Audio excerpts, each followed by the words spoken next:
Thank you. I would like to call this meeting of order on Monday, February the 8th. Is there any disclosure of pecuniary interest or the general nature thereof? Yes, Madam Mayor. Yes, go ahead, Councillor Rowe. Yes, thank you. I will declare pecuniary interest for the Site Plan Control Committee item as well as the closed session CS1 item due to proximity. Thank you. So noted. Seeing no other disclosures, would you read the motion concerning the minutes, please, Mrs. Wilson? Yeah, the motion reads, Madam Mayor, moved by Councillor Wynne, seconded by Councillor Rowe, that the minutes of the regular planning meeting of council dated Monday, January the 25th, 2021 be adopted. Any concerns? If not, I would ask you to call the vote. Councillor Cook, Yes. Councillor Kravitz, Yes. Councillor Fair, Yes. Deputy Mayor Marks, Yes. Councillor Wynne, Yes. Councillor Rowe, Yes, and Mayor Martin. Yes. The resolution carries. Thank you. We have no delegations or correspondence for action, so would you read the motion concerning correspondence for information, or does anyone have any concern first? Anyone you want withdrawn or taken out separately? Councillor Fair? Yes, I would like number 1 and number 2 endorsed. The insurance is a very, very important critical issue with the municipalities these days, and the infrastructure funding, I would like to support that. And the other one, I'm just sort of borderline, but I think we should probably endorse the Ontario Fire College. It's been very useful in the past, and I have talked a little bit about with a couple people about it, one being Chief McDonough, and the administrative side of that is quite important. So I don't know if it's hopeless, but I would like to endorse the number 5, the Ontario Fire College, as not closing it. That's all. Thank you. Do we have, if Councillor Fair wants to remove number 1, is there someone else who's going to be willing to second that if it comes up separately? And that's concerning the infrastructure funding. Happy to second it. Thank you. The insurance rate one, which has been a major concern for municipalities for a long time. We've been trying to get out of that. Is there someone who'd like to second that one if it comes up separately? I will. Thank you, Councillor Rowe. And the Ontario Fire College? Fiona. One. Fiona? Yes. Thank you. Is there anything else anyone wants to take out? If not, I will ask Diane to read the motion, the original motion, removing those 3. She's writing. I'll give her a moment to complete her recording. So Bill is the mover for each. It was Colleen, Tom and Colleen. And Fiona for that.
Okay, Madam Mayor, the original motion read, moved by Councillor Rowe, seconded by Deputy Mayor Marks, that correspondence items number 1 through number 9, excluding number 1, number 2, and number 5, be received as information and filed. Any concerns? If not, call the vote, please. Councillor Cook, Yes. Councillor Kravitz. Yes. Councillor Fair, Yes. Deputy Mayor Marks, Yes. Councillor Wynne, Yes. Councillor Rowe, Yes. and Mayor Martin. Yes, The resolution carries. thank you. Item number 1. The first motion reads, Madam Mayor, moved by Councillor Fair, seconded by Councillor Rowe, that correspondence received from the municipality. I'm sorry, I mixed them up, sorry. I was going Start to, again. Moved by Councillor Fair, seconded by Deputy Mayor Marks, that correspondence received from the town of Bracebridge respecting infrastructure funding be endorsed. any questions? Call the vote. Councillor Cook, Yes. Councillor Kravitz, Yes. Councillor Fair, Yes. Deputy Mayor Marks, Yes. Councillor Wynne. I heard a yes. Yes, I heard her. Councillor Rowe Yes. and Mayor Martin. Yes, The resolution carries. thank you. The next motion, Madam Mayor, moved by Councillor Fair, seconded by Councillor Rowe, that correspondence received from the Municipality of Grey Highlands regarding rising insurance rates be endorsed. Comments? Call the vote then, please. Councillor Cook, Yes. Councillor Kravitz, Yes. Councillor Fair, Yes. Deputy Mayor Marks, Yes. Councillor Wynne, Councillor Rowe, Yes. and Mayor Martin. Yes. And the final motion? The final motion, Madam Mayor, moved by Councillor Fair, seconded by Councillor Wynne, that correspondence received from the Ontario Fire College regarding the impending closure of the Gravenhurst campus of the Ontario Fire College be endorsed. Would you call the vote, please? Councillor Cook, Yes. Councillor Kravitz, Yes. Councillor Fair, Yes. Deputy Mayor Marks, Yes. Councillor Wynne, Yes. Councillor Rowe, Yes. and Mayor Martin. Yes, The resolution carries. thank you. Okay, moving on now to the Chief Administrative Officer's reports. The first one on Fernie Street Road Allowance. Through you, Madam Mayor, this is a procedural report required to operationalize the direction of council of December 14th, 2020. Thank you. It's obviously we have to declare the road surplus before we can do the others. So that's what this is, going through closing and declaring it surplus and selling it as agreed. Any questions or concerns on this one? If not, would you read the motion, please, Mrs. Wilson? Motion reads, Madam Mayor, moved by Councillor Wynne, seconded by Deputy Mayor Marks, that report CO 0521 Fernie Street Road Allowance be received as information, and that parts 1 and 2 of Plan 11R 9843, save and accept parts 1 and 2 Plan 11R 10702 be declared surplus to the needs of the municipality. And further, that staff be directed to issue notice pursuant to bylaw 1179 and bylaw 972 to stop up, close, and convey the unopened road allowance known as Fernie Street to abutting property owners pursuant to the December 14th, 2020 direction of council. Any questions? If not, call the vote. Councillor Cook, Yes. Councillor Kravitz, Yes. Councillor Fair, Yes. Deputy Mayor Marks, Yes. Councillor Wynne.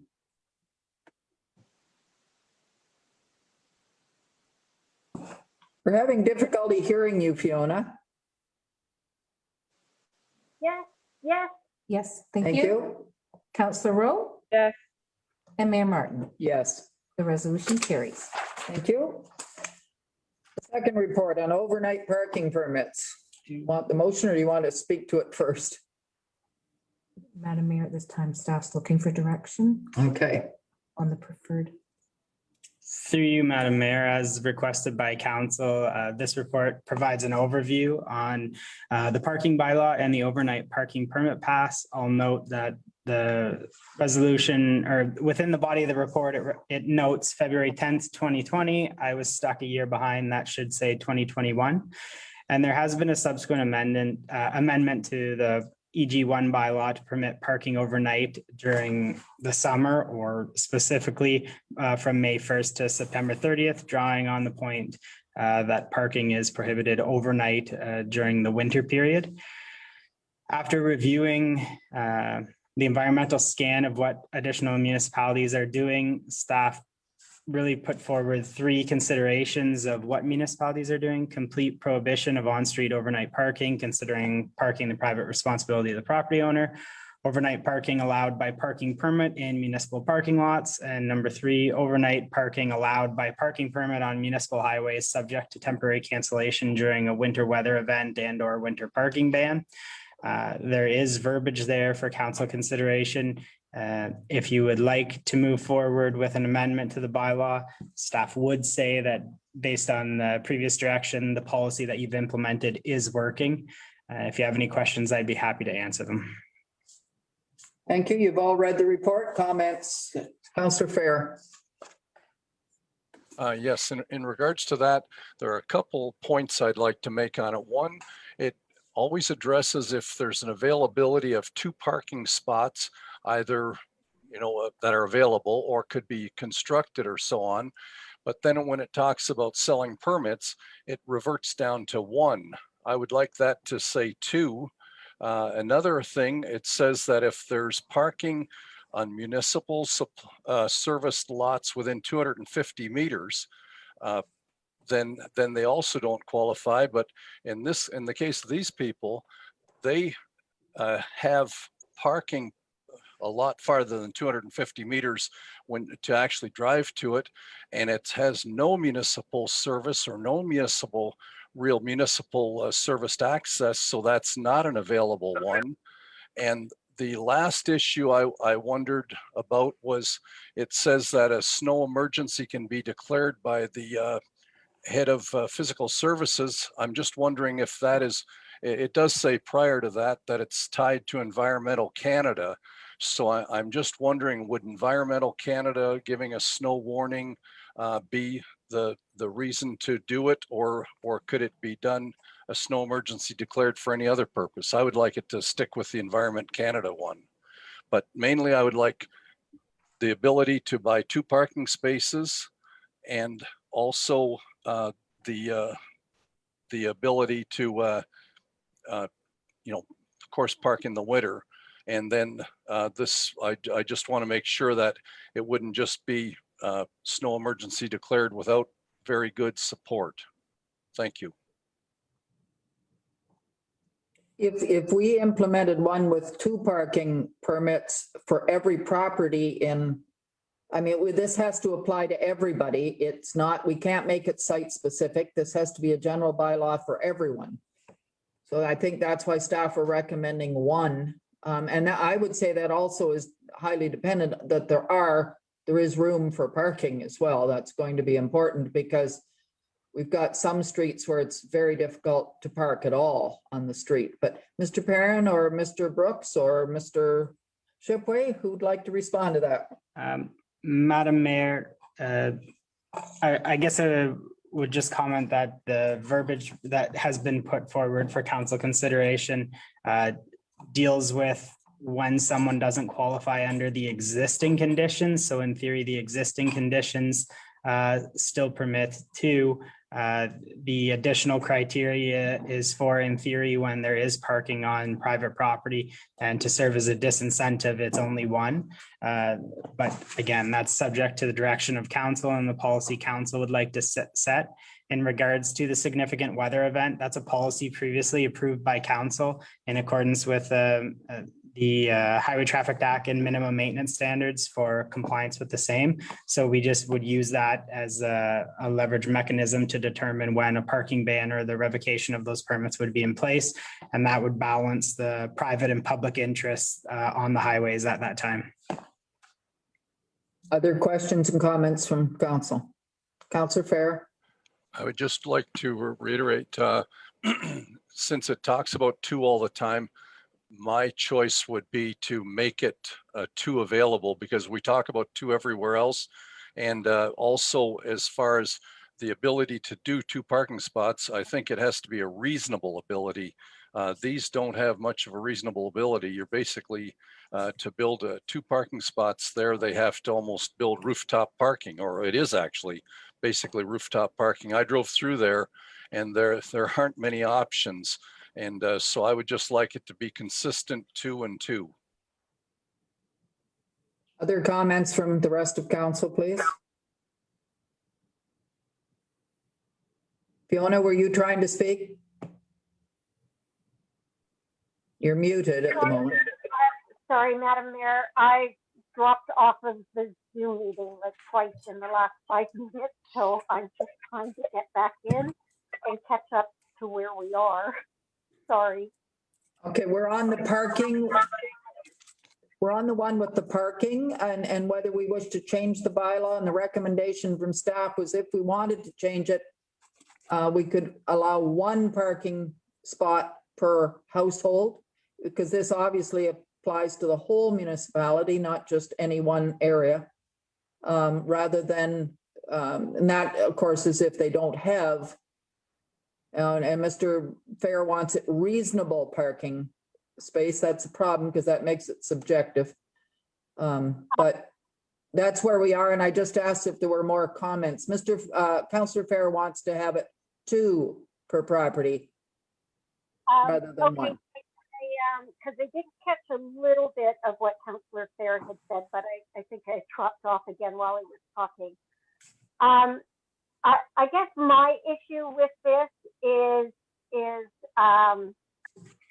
like I don't see the need for one parking pass for everybody within the municipality, and I guess my problem is with it being subjective.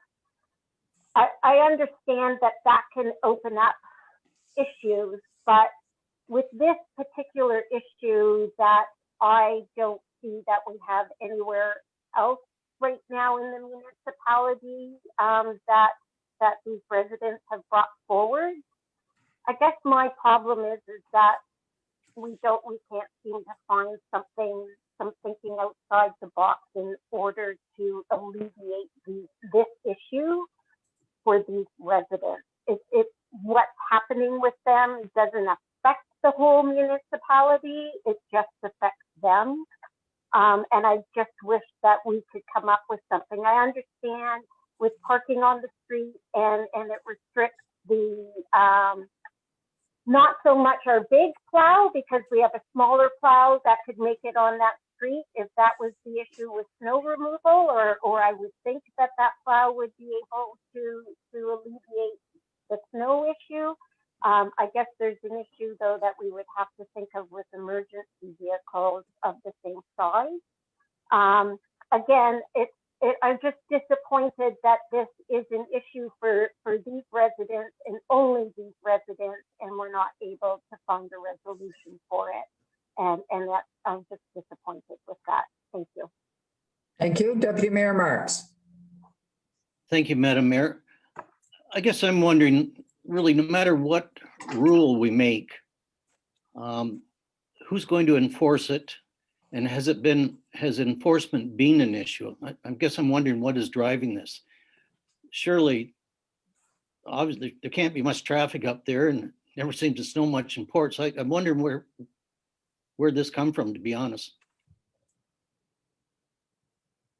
I believe it came about because some of our staff were enforcing the no parking during the night, because we had other complaints in other areas about people parking overnight when they weren't supposed to in the winter. So I believe that's why this arose, because the people over there, the ones that are quite concerned about this, had been ticketed. If I'm incorrect, one of staff could correct me. Deputy Mayor Marks. But our staff, you mean the snow truck drivers? Because they can't issue tickets. I guess that's my question. Where did this all start from? Bylaw officers, I assume. was bylaw officers that ticketed. Go ahead, Mr. Farren. Through you, Madam Mayor, to the rest of council. If council, council recalls, council appointed 2 of our operations staff as bylaw officers in the last winter to be able to issue parking tickets because we were not able to get the OPP to respond just based on priority of calls. So council appointed 2 of the operations staff as bylaw officers under provincial offenses. They're the ones that laid the charges. They're the ones that issue the tickets, and we have had issues with cars parking on municipal streets throughout the municipality. So knowing the concern of being subjective, we enforce the bylaw on its merit and don't pick and choose where we enforce the parking ban.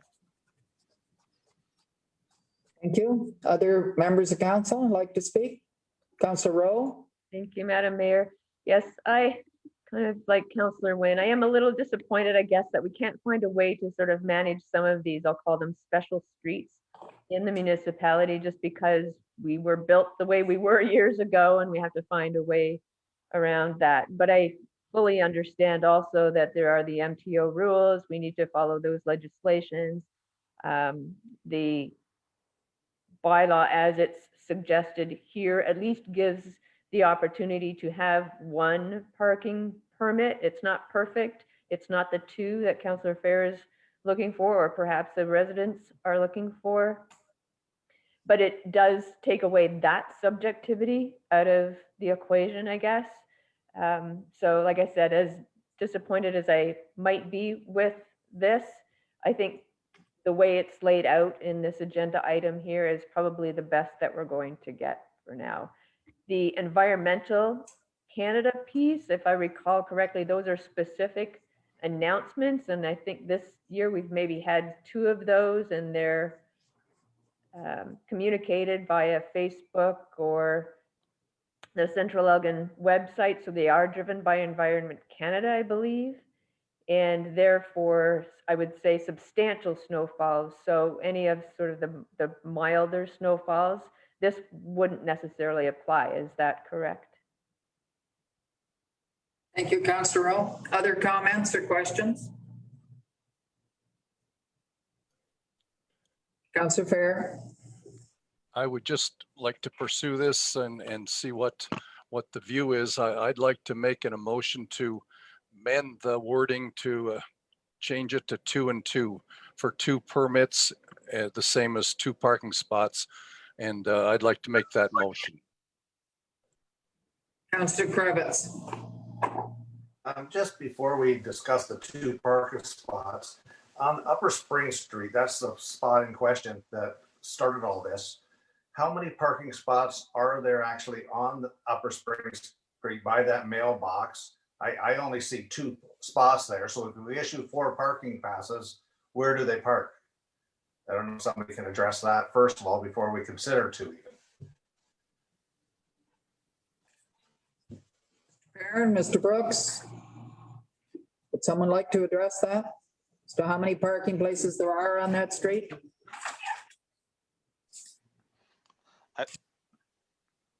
Madam ahead, Mayor, Mr. Farren. through you, Madam Mayor, I believe you could get 6 cars in the widened section. There's an area that's a little bit wider on Upper Spring Street without impacting driveways.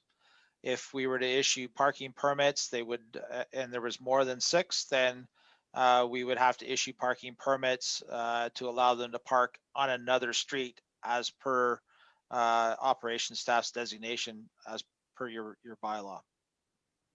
And I believe we already have, is it 3 permits that have already been issued, or how many have been issued on that street at this time for other households that do not have anywhere to park?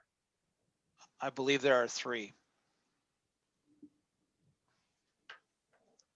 So that would only leave 3 more. And Councillor Fair, your suggestion of 2 would mean that only 1 other person could get 2 and 1 could get 1. That's it on that whole street. Understood. Councillor Kravitz, go ahead. I don't know. Does anybody know how many houses in that section require parking? Does anybody, is that something that's answerable?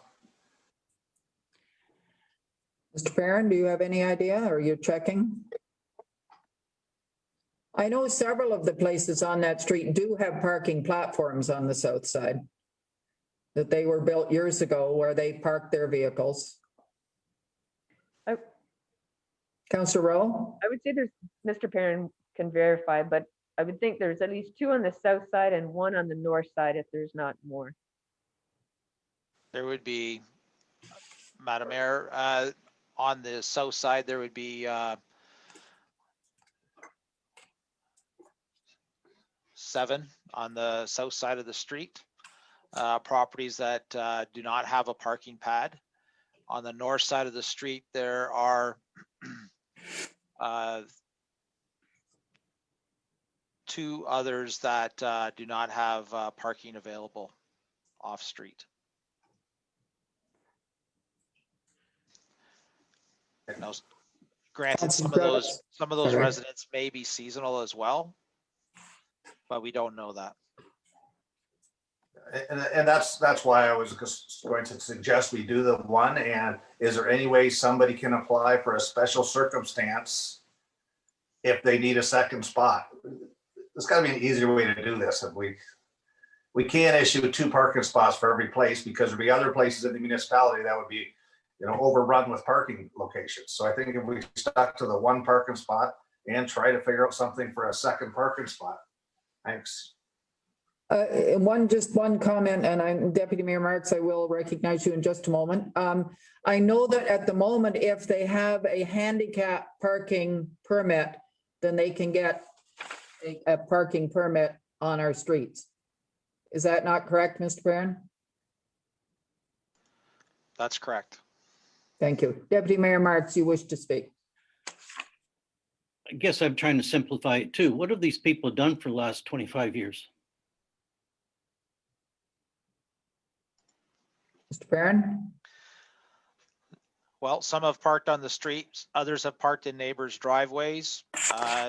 We did not ticket, the municipality did not ticket. And then when we go through and plow the street, then we receive calls to come back from residents on the street to plow the street where they were parking. And that's fairly regular. Mr. Shipway? Through you, Madam Mayor, I think staff would just add, we are happy to amend the bylaw however council gives direction. I don't want it to come across as we're advocating for any specific number. What staff have tried to do is put forward a policy option that's applicable to the entire municipality and not try to guess what individual residents' needs are, and to balance how the policy impacts those people that benefit and don't benefit from the policy option. I think it's going to be difficult to pass policy that's going to satisfy 100% of the population all the time. And this would be the compromise that's been put forward. But I think if we're trying to, on the spot, guess who may use this parking spot and not that one, it's likely an opportunity for failure there. Councillor Fair. Another modification. I'm just wondering, since there are, I believe you said 7 parking spots, could we, if there's a parking spot available, would we allow them to just purchase the permit, disability or no disability, just to purchase the permit? So that someone could feasibly, if there was a parking spot available, they could purchase the additional permit.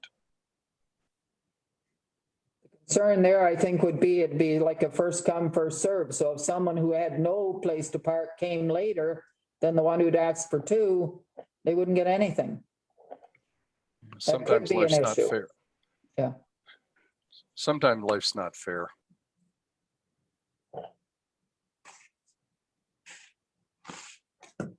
Any other comments or questions? Councillor Fair has made a motion. Is there a person to second his motion?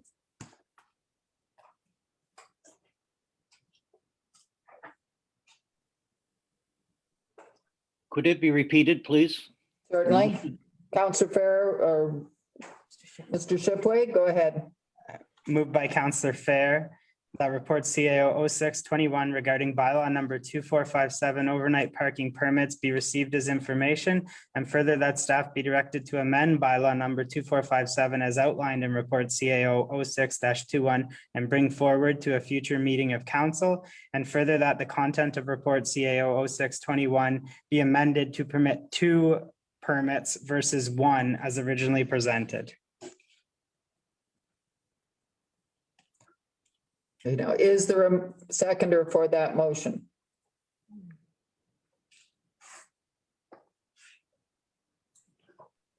Can that motion be amended? I'm wondering if 2 may get us into trouble. Is there some way that we can people sort of borrow, if it's seasonal, can they get permission?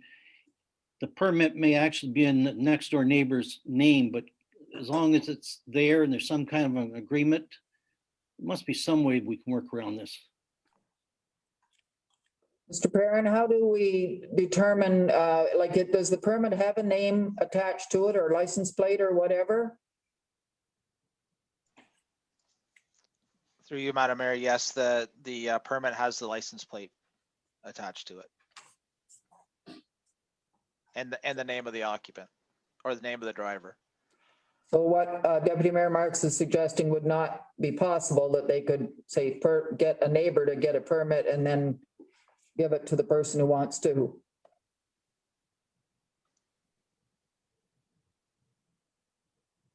Councillor Fair. I would be willing, well, who knows if the motion is going to carry it, but I would be willing to amend my motion to say for parking that they would be entitled to 1, but if there was another parking spot available, they would have the option of purchasing it with or without disabilities. I'd second that motion. We do have a seconder. Can you amend the motion then? So they get 1, and if there is a second one available, they have the right to purchase it. That's correct, Mr. Fair? Councillor Fair? Yes, it is. Madam Mayor, just for clarification, how are we defining available? Like within a certain distance or in the municipality proper? I meant in that area where they said there were 7.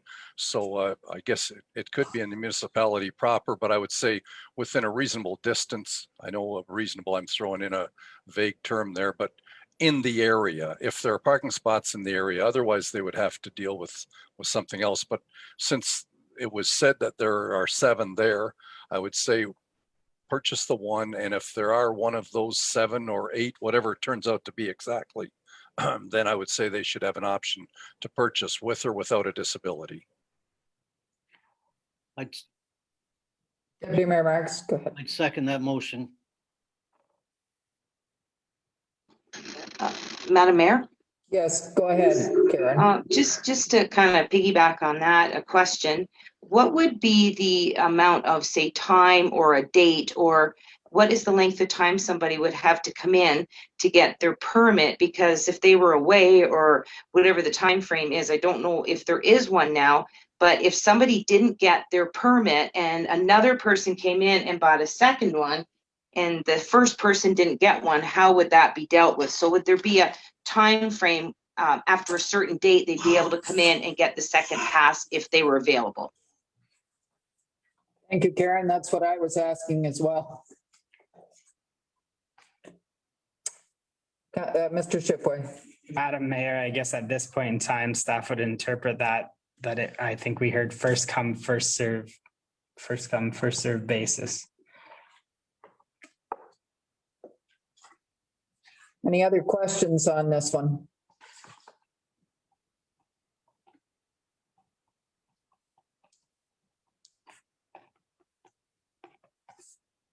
Okay. I'm assuming Fiona. Oh, sorry. I'm so sorry, Mayor Martin.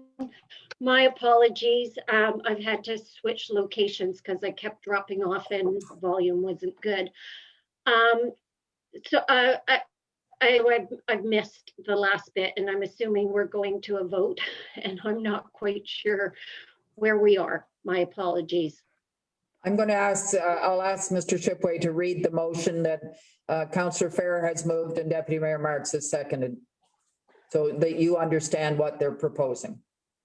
Okay, thank you.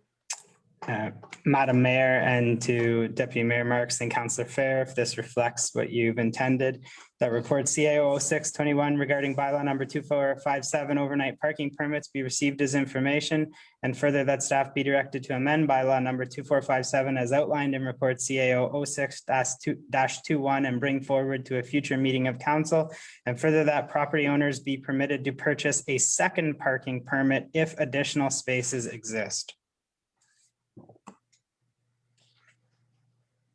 Okay, So we're allowing them to park any property to purchase one, but they can purchase a second one if there is an available spot. Madam Mayor, Yes, Karen. what's determined as a reasonable spot? Because if every house would be entitled to one and it's first come, first serve, some people can't get there ahead of others. So if somebody, the first 6 people grab 2 spaces, few people are going to be out a spot to park their own car. So, I mean, I think everybody that lives there would be entitled to a space. If they don't have any space on their property, they would be entitled to have 1 parking space on municipal property. So wouldn't that supersede somebody coming in and getting 2 before everybody gets their 1? It's just that the wording, I don't like the wording of it because it doesn't allow for the fairness of everybody. But Mr. Shipway, could we word it such that every property that does not have a spot on their own property has the right to get one permit? And maybe they would have to approach a neighbor or someone. I don't know. I agree, it's difficult. Madam Mayor, I think staff heard the words entitled and right, and at this point in time, as a service level, the municipality does not provide a level of service where every property owner can park on public property. Council has previously contemplated building additional parking lots and stepped back from doing that. Unless council is prepared to make that a service level entitlement or right to private parking on public highways isn't a service level you offer. So there's going to again be trade-offs and staff would require direction on these sort of things on how you'd like to operationalize this. So it's only providing a permit for parking on street for properties that do not have any access to park their vehicle, correct? Through you, Madam Mayor, this resolution or your policy existing in general? This resolution builds on the existing policy council has where permits can be issued for set criteria and then provides an additional option for 1 spot to be issued, and then a second spot if there's other parking available. At this point in time, that would be staff's interpretation of council's direction. And that's anywhere in the municipality, you're saying it for any house? Through your worship, yes, there's no adjectives like reasonable included. It's just an additional space exists.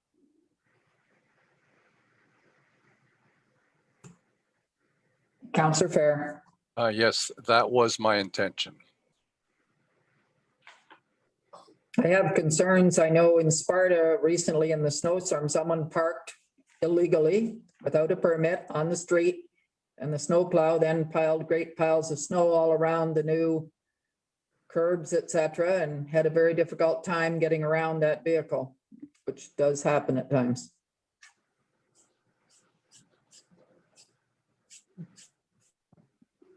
Anyone else have anything more you want to say before we vote on this motion? Councillor Kravitz. Just before we vote on this, are we creating difficult areas? I'm going to throw Bessie Street, for example, where there's perhaps a lack of two-spot car parking. If they have 1 spot parking, are they entitled to two parking spots still? And is the street going to be full? Or I think we're dissecting this way too much. I was quite happy with the way that it was with the 1 spot. I think we're just creating issues here. Yes, I agree with Councillor Kravitz. Thank you, Councillor Yeah. Cook. Councillor Wynn, sorry, it says McDonough under you. I'm so sorry. I'm not even sure how to begin to change that right now. Don't worry. And please don't ask me any fire chief questions.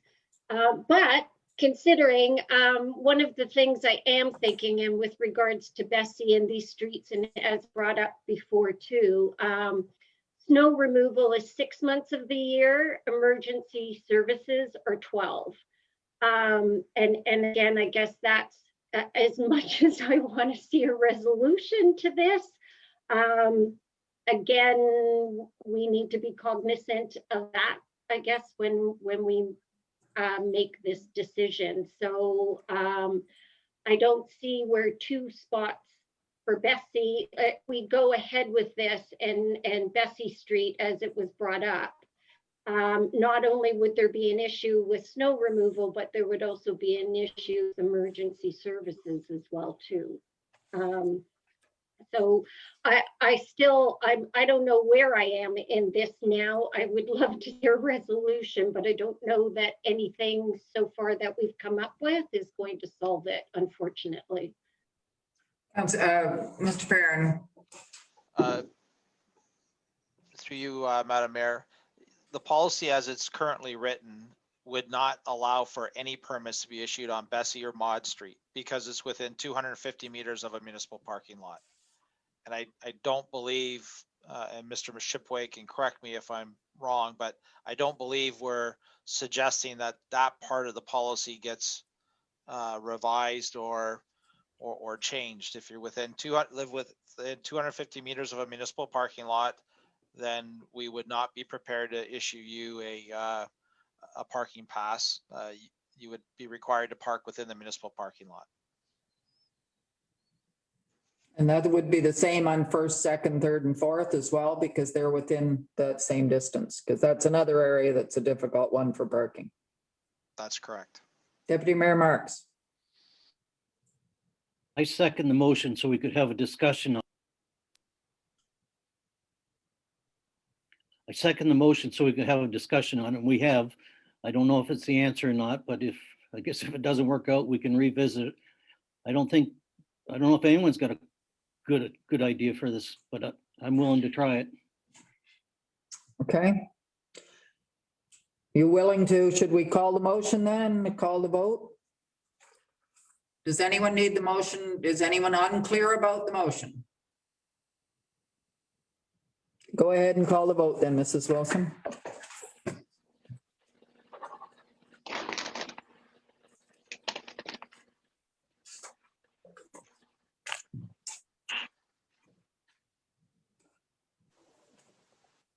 Okay, so want it read again. You need it read again. Does anyone need it read again? Fiona would like it read again. The motion reads, Madam Mayor, moved by Councillor Fair, seconded by Deputy Mayor Marks, that report CO 0621 regarding bylaw number 2457 overnight parking permits be received as information, and further that staff be directed to amend bylaw number 2457 as outlined in report CO 0621 and bring forward to a future meeting of council. And further that property owners be permitted to purchase a second parking permit if additional spaces exist. Call the vote. Councillor Cook, Yes. Councillor Kravitz, I'll let you have this one. Yes. Councillor Fair, Yes. Deputy Mayor Marks, Yes, Councillor Wynn, Yes, Councillor Rowe, Yes, and Mayor Martin. Yes. Motion carries. Okay, we're on now to Director of Infrastructure and Community Services. The first one, the Port Stanley and Belmont Arenas, which is the same motion or same report from before. We said we'd reconsider it tonight. Your thoughts? Should we be removing the ice or not?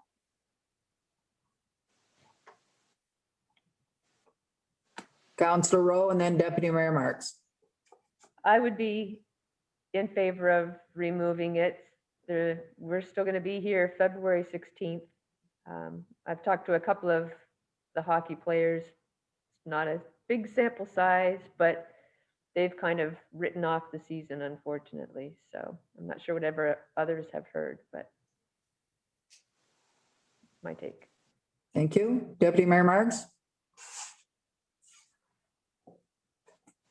I guess can you hear me? I'm the eternal optimist, but I did ask the question, Mayor Martin, you at the last public health meeting we had. And Dr. Locke's opinion at that time was we might as well pull the ice. Now, I'm wondering if we could have some kind of a compromise. Now, we got some pretty good news from the Premier today. They're still doing some guessing, but I'm wondering if we held this off for a week. Now, I know it's costing us money, but the staff have been redeployed. And even though we're not making any rental, there's some good things happening. We're getting caught up on some things. So there's a good benefit to the staff being redeployed and doing things. I just wonder if we could hold off even for a week. I know we're not going to meet, but perhaps depending on the next Premier's announcement and kind of judge, because even then we could still have, I think Easter's early part of Easter's early part of April, I guess I'm trying to say. They could still have 6 weeks in there, 7 weeks maybe. So I'm just that eternal optimist. If we could hold off, even if we had to give staff permission to make the decision on their own next week, but see what they come out with here next week. Mr. Brooks, what was the number that would be allowed if we went back to red? What number would be allowed in the arena on the ice if we kept it? Under the provisions of red, there's a maximum of 10 participants allowed on the ice at one time. Deputy Mayor Marks, and then I'd go to Councillor Wynne. Suggestion Dr. Locke said with the direction we're going, we would probably be in orange. Councillor Wynne? I guess what I was wanting to know is if we had actually heard from any of the users of the ice and what their intentions were for the rest of the season. Have either of the hockey associations said that they are willing to try and make something of the rest of the season? I know we have skating clubs working within our arenas as well. Has there been any communication from the users as to what their wishes are or what they're hoping to, if they're hoping to recoup any of their season?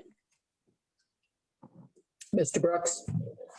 For you, Madam Mayor, we have heard there's a strong,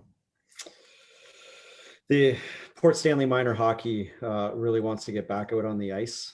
We have heard from them.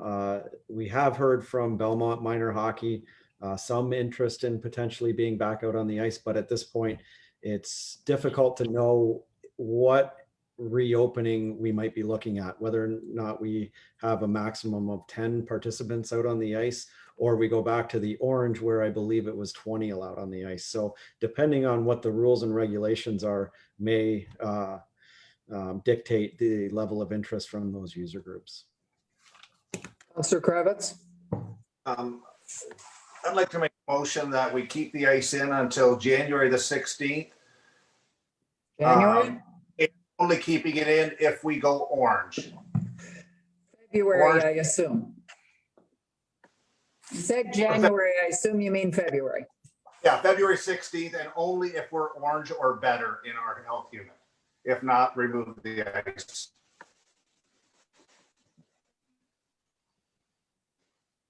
So you, Dennis, Councillor Kravitz has made the motion that we would keep it till the 16th, which is when the next announcement is supposed to be as to this area opening. At the moment, it's not opening.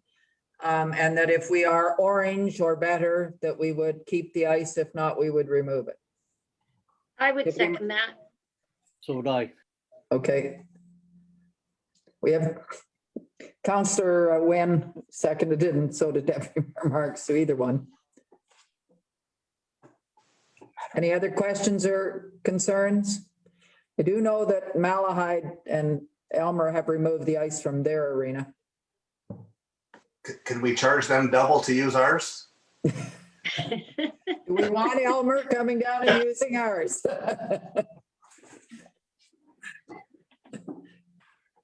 Madam Mayor, just to be, so we're clear, so we all understand then that if on the 16th we're red or gray, staff are directed to remove the ice.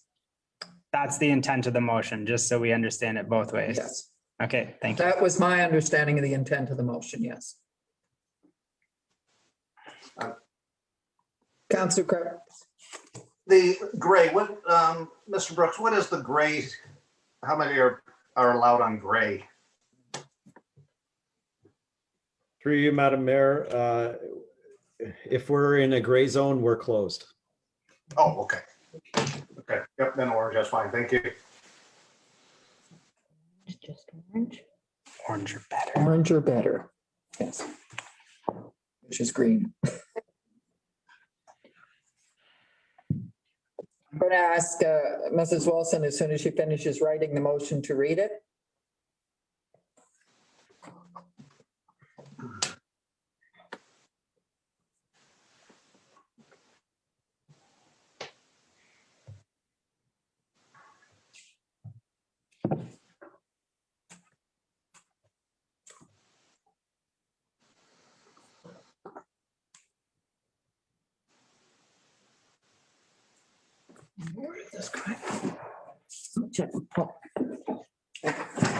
She's just checking with Mr. Shipway to make sure she's got the correct gist.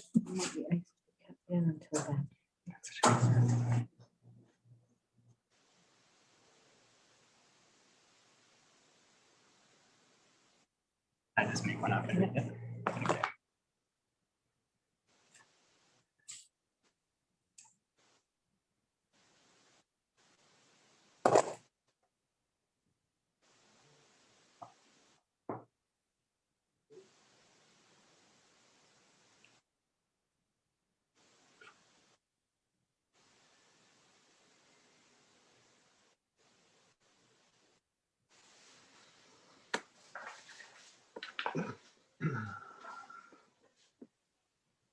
Can I just read it?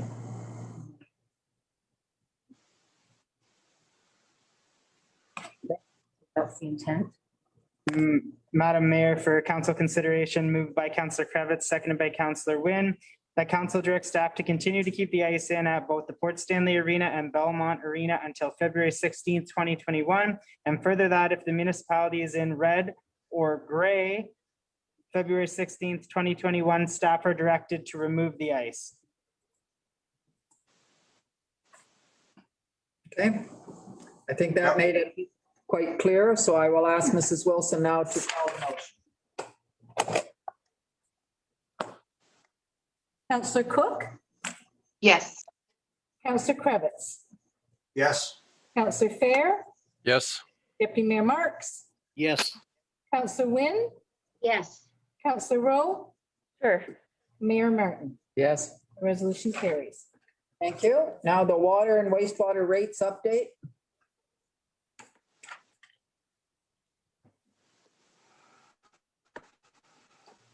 Is there anyone that has any questions on the report? Not Mrs. Wilson, would you go ahead and read the motion, please? Certainly, the motion reads, Madam Mayor, moved by Councillor Rowe, seconded by Councillor Wynn, that report ICS 0721, water and wastewater rates update be received as information. And further that council approve bylaw 2559, setting new water and wastewater rates effective March the 1st, 2021. Any questions? If not, call the vote, please. Councillor Cook, Yes. Councillor Kravitz, yes, Councillor Fair, Yes. Deputy Mayor Marks, yes, Councillor Wynn, yes, Councillor Rowe, Yes. and Mayor Martin. Yes, The motion carries. thank you. And now the billing incentive. Mr. Brooks, do you want to speak to this? Yeah, sure. So staff is proposing to implement a program whereby those existing wastewater users who have not yet switched to electronic email billing, to provide those users a $12 incentive to do so. Each paper bill that we mail out costs the municipality and the water rates $1.38 a piece. So the more people we can get on electronic e-billing, the better it is for the water rates as we begin to save money. So staff have proposed a $12 incentive, and that $12 incentive for those customers who sign up, it would take the municipality 9 months to recover that $12 incentive by way of saving that $1.38 per month. Any questions? Would you read the motion, Mrs. Wilson? Sorry. Yes, the motion reads, Madam Mayor, moved by Councillor Rowe, seconded by Deputy Mayor Marks, that report ICSO 821 water and wastewater billing incentive be received as information, and further that council adopts a one-time credit for water and wastewater customers who currently receive paper bills to move to electric email billing of $12 pursuant to report ICS 0821. Call the vote. Councillor Cook, Yes. Councillor Kravitz, Yes. Councillor Fair, Yes. Deputy Mayor Marks, Yes. Councillor Wynne, yes, Councillor Rowe, yes, Mayor Martin, Yes, the resolution carries. thank you. Now we're looking at vehicle replacement and new purchases. Are there any questions concerning this report? If not, would you read the motion, please? Motion reads, Madam Mayor, moved by Councillor Rowe, seconded by Councillor Wynne, that report DFS 0221 2021 vehicle replacement and new purchases be received as information. Call the vote. Councillor Cook, Yes. Councillor Kravitz, Yes. Councillor Fair, Yes. Deputy Mayor Marks, Yes. Councillor Wynne, yes, Councillor Rowe, yes, and Mayor Martin. Yes, The resolution carries. thank you. And now the one on the lease renewals for 115 and 138 William Street. Would you read the motion, please? Motion reads, Madam Mayor, moved by Deputy Mayor Marks, seconded by Councillor Rowe, that report DFS 0321 2021 property lease extensions be received as information, and further that council approve the annual lease renewals of 115 and 138 William Street in Port Stanley. Any questions or concerns? If not, would you call the vote, please? Councillor Cook, Yes. Councillor Kravitz, Yes. Councillor Fair, Yes. Deputy Mayor Marks, Yes. Councillor Wynne, yes, Councillor Rowe, yes, and Mayor Martin. Yes. The resolution carries. Thank you. Now the one on the Harrison Place culvert relining. This is some really good news. Mr. Brooks, if you'd like to share that. Sure, through you, Madam Mayor. In 2020, the municipality tendered out this project for relining of the Harrison Place culvert. The tendering closed mid-year last year, and we received the lowest quote being $916,525,000. Staff at that time recommended to council that we shelf that project for a year and reconsider other options. After a review of the project, we decided to proceed as we did in 2020. However, we tendered earlier in the year and we received a lowest bid from Lancoa Contracting out of Caledon, Ontario for $694,000. So by shelving that project a year, we're looking at savings of around $220,000. So staff would be recommending accepting this low bid from Lancoa Contracting. Certain. Go ahead, Deputy Mayor Marks. I think we should go on record as letting staff know we certainly appreciate their efforts and guidance. Well done. Councillor Fair. I formerly I had some construction experience. It just makes me awful nervous when I see someone coming in at 25 to 30% below the next lowest bid. I'm just wondering, this Landco can really do it. They've got all their bonds and securities and everything so that it won't come back to haunt us. I know there's no guarantees, but it just seems like a real low ball, especially for a company that's so far out of the area. Brooks? Through you, Madam Mayor, we had the same concerns when we initially looked at this quote. However, this contractor does come recommended by our consultants up in the GTA area. As well, we asked where the savings was really coming from. One of the large savings we're seeing was that they will be trucking their own armor stone from up near Caledon. So they're getting the armor stone for the retaining walls much cheaper than what would seem the local contractors are getting around here. As well, they source the steel culvert from a different supplier, we suspect, than the other companies, and that's where we're receiving the majority of the savings. They meet all the criteria as laid out in the tender, as well as all the materials meet all the specifications in the tender as well. Councillor Fair? Okay, well then I echo Deputy Mayor Marks, hats off to staff. Would you read the motion, please? Yes, the motion reads, Madam Mayor, moved by Councillor Wynn, seconded by Councillor Rowe, that report DFS 0421, request for tenders 2021-01, Harrison Place culvert relining be received as information. And further, that council accept the tender of Landcoa Contracting Inc. for tender 2021-01 Harrison Place culvert relining in the amount of $694,174.25 plus applicable taxes. Thank you. Call the vote. Councillor Cook, Yes. Councillor Kravitz, Yes. Councillor Fair, Yes. Deputy Mayor Marks, Yes. Councillor Wynn, Yes. Councillor Rowe, yes, Mayor Martin, Yes, the resolution carries. thank you.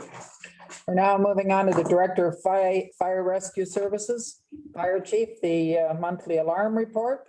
Does anyone, go ahead and read the motion, and if anyone has questions, they can ask. Motion reads, Madam Mayor, moved by Councillor Wynn, seconded by Deputy Mayor Marks, that report FSO 221 monthly alarm activities report for January of 2021 be received as information. Does anyone have any questions for Chief McDonough? Oh, we've got Fiona Wynn's name on there, but he's there. We can see him in the corner. No questions? Go ahead and call the vote. Councillor Cook, Yes. Councillor Kravitz, Yes. Councillor Fair, Yes. Deputy Mayor Marks, Yes.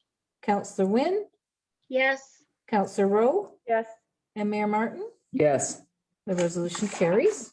thank you.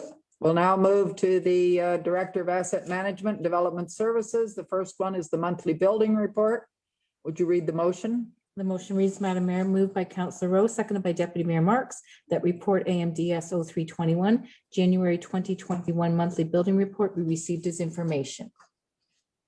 Thank you. Any questions on any aspect of that?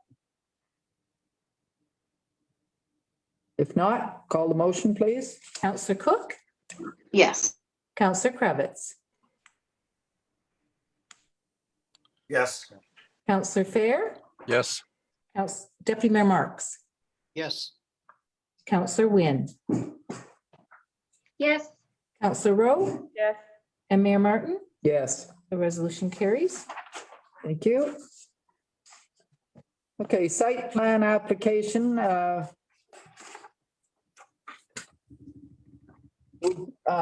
Would you read the motion first, and then we'll have a discussion to see? Are there movers and seconders for the motion? Okay, go ahead and read it then.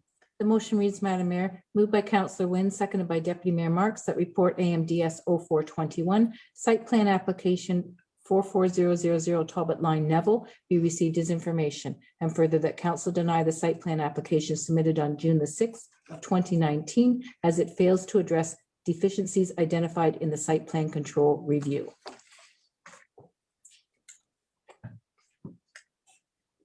Would anyone like to speak to this? Councillor Fair. I have gone out to Mr. Neville's property, and I have had a full tour of that property, and the physical terms that he was supposed to meet as far as the width of the laneway and the other things that he had to comply with. When I went through it, I felt that he had complied with them. The only thing that was still outstanding is trying to get the drawings amended, which is fairly minor. They will be amended, but I think other than that, the physical requirements have been met. So I would vote to not take such a hard line and just to give it a little bit more time for the designer or architect, whatever it is that whoever does the drawings, to submit the drawing, because I think that's the only shortcoming at this point.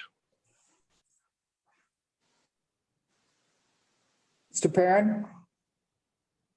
Through you, Madam Mayor, the municipality does have a site plan control bylaw that governs commercial properties. The requirement for a satisfactory site plan was a decision of the Ontario Municipal Board when they rendered that. That was back in 2019. We met with Mr. Neville's legal counsel, who was representing him at the site plan committee. If council refers to the report back in September of 2019, so that's well over a year ago. The site plan was completed. There were deficiencies on that plan, as well as I would have a difference of opinion respectfully with Councillor Fair that the physical aspects of the property do meet the municipality's requirements. They don't. The driveway is excessively large. There's been a stopgap measure whereby the landowner has placed concrete blocks at the to try to narrow that entrance. However, that needs to be addressed on the site plan, as well as some of the driveway to be removed on municipal property. So that would be the site plan control committee's position. And we're trying to satisfy one of the conditions that the Ontario Municipal Board placed on this appeal to them with not much success. Unfortunately, I'm not sure what the issue is between the landowner and their consultant. I am aware that that consultant is working on a number of different projects, have been over the last year and a half, all through COVID, and they're still operating. So I'm not sure what the issue is with respect to getting the site plan amended. It's not a lot of work to get it amended. Anyone else wish to speak on this? Councillor Kravitz? Yes, I too met on location for the specific plan, and the applicant, Mr. Neville, was in the process of trying to meet all the guidelines, and I was actually there when he phoned the consultant, and he was talking to, I believe it was Darren Lyle he had called, and they were going to get the drawing updated. In the report, it says the solicitor for the applicant is unable to submit, like they're closed due to COVID-19. I don't believe that. And, you know, if that CJDL, if they're going to only service Central Elgin and not, you know, the taxpayer that's paying the bills for Central Elgin, and it's frustrating because he's following the procedure. I don't know how this is, like the timing is going crazy. This was back in December. We met back in December. There was 3 of us that met back in December on site at Mr. Neville's location. He's trying to get the stuff done. I don't know timing wise, what is our requirement to the OMB to report that the site plan has not been met? Is there a specific deadline, or can we defer this for, I don't want to say indefinitely, but it seems like it's indefinitely since it's 2019. But, you know, so I don't see why we can't just get something happening here. I don't know. Is there something with the OMB that is required is what I'm asking. I don't know if somebody can answer that. Mr. Perrin, go first.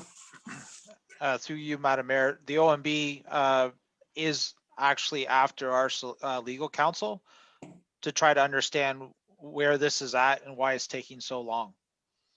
So maybe if council wishes, we can defer this report for this evening, and we can ask maybe legal counsel to attend the next council meeting to update council where things are at. Deputy Mayor Marks and then Councillor Rowe.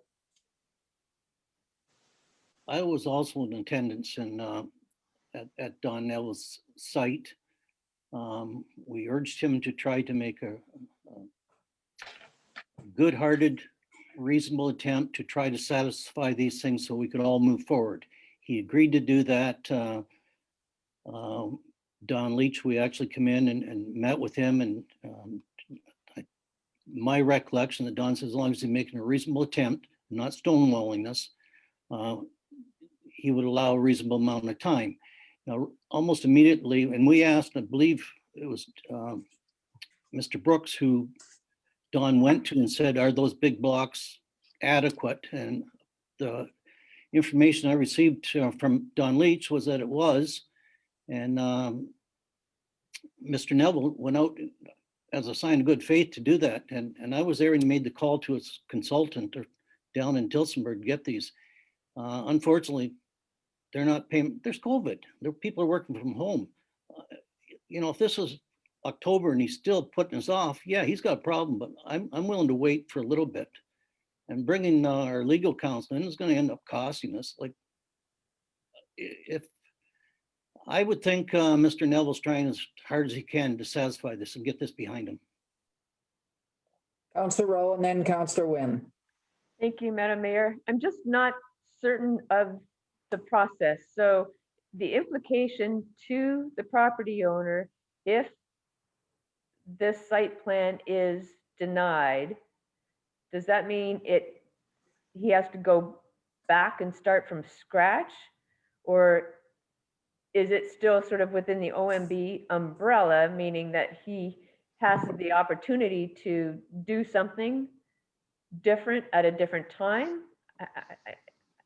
I'm just, maybe it was kind of further to Councillor Kravitz's question. I'm just not sure what is gained or lost by denying the site plan today.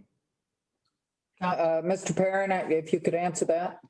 The subject property is not zoned for the use that it's being used currently. Right. So there was a bylaw complaint. The municipality followed up, and we tried to council tried to deal with the zoning on the property. There was an appeal to the OMB as a result of that process, and the OMB made a decision that they would implement a change in zoning subject to a site plan being entered into, an agreement being entered in with the municipality subject to the municipality's approval. So right now the property's not zoned for the use that's currently being used. It's being used for, and in order to get that zoning in place, they require the site plan to be implemented and approved by the municipality, of which we don't have a site plan that the site plan committee is willing to approve at this point. Councillor Rowe, if you have a further question, then it'll be Councillor Wynn. Yeah, so I'm just trying to understand though, so if this site plan is denied, does that sort of satisfy what the OMB is asking for, so that then at a future date, if the property owner wished to start the process all over again, it would be right back to scratch? It would, Madam Mayor, and this is where legal counsel might be able to assist, but our understanding is if we don't have an approved site plan and we respond back to the OMB, then chances are their decision that they've already rendered about approving a zoning amendment subject to certain conditions is off the table now, and they start over, and now it's an illegal activity on the property. It still is an illegal activity because they still don't have an approved site plan, which would support a zoning amendment. Okay, thank you. Councillor Wynn. Thank you. I guess I would like to move that we defer this for now, and until we get an approved plan. I guess my question would be is if we were to go ahead and approve this because we're just waiting for the site plan to come in, what happens if the site plan comes in and it's not what we were looking for? If that's even an issue. Mr. Perrin? If council Did I denies make the, sense?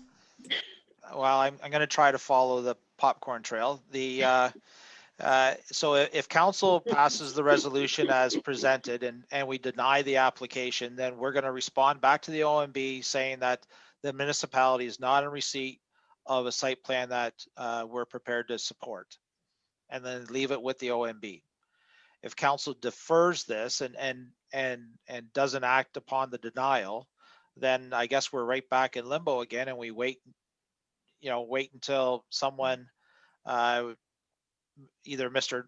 Neville provides us with a site plan that we can review and hopefully approve this time, or the OMB says, no, we've had enough time, or Mr. Neville, you've had enough time, and they render their decision and just go on without the municipality and not provide any zoning.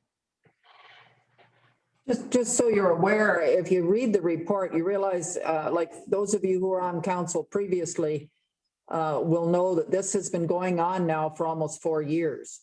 There was the complaint originally came in over 4 years ago, or almost 4 years ago now, concerning the use of the property as a commercial one and expanding the use. They didn't mind when it had been smaller, but as it expanded, that was their concern. That's what led to all of this.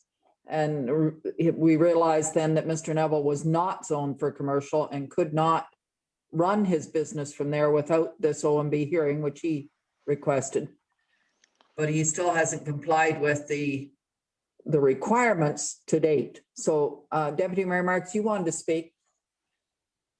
I'd just like to emphasize that I'm convinced, and I think the other two councillors that were with me, that there's an honest, genuine attempt to get this site plan approved. I believe if we're going to blame someone, let's blame COVID. Maybe there's been a lot of time has gone by, but when we went back there before mid-December, whenever we went, there's a decision made that there's a genuine attempt to get this and get it so it's satisfactory. Now we're up against waiting on the consultant. That's all I got to say. There's no stonewalling. Go ahead, Councillor Perrin. I was under the impression that Mr. Lyle had sent an email through to Central Elgin saying that he was working on it. Mr. Perrin. I don't believe I've seen an email that with an approved site or with a revised site plan as per the September 19th, 2019 meeting over 16 months ago. No, I was saying he was working on it. Yeah, the revisions that he's working on should take probably no more than an hour.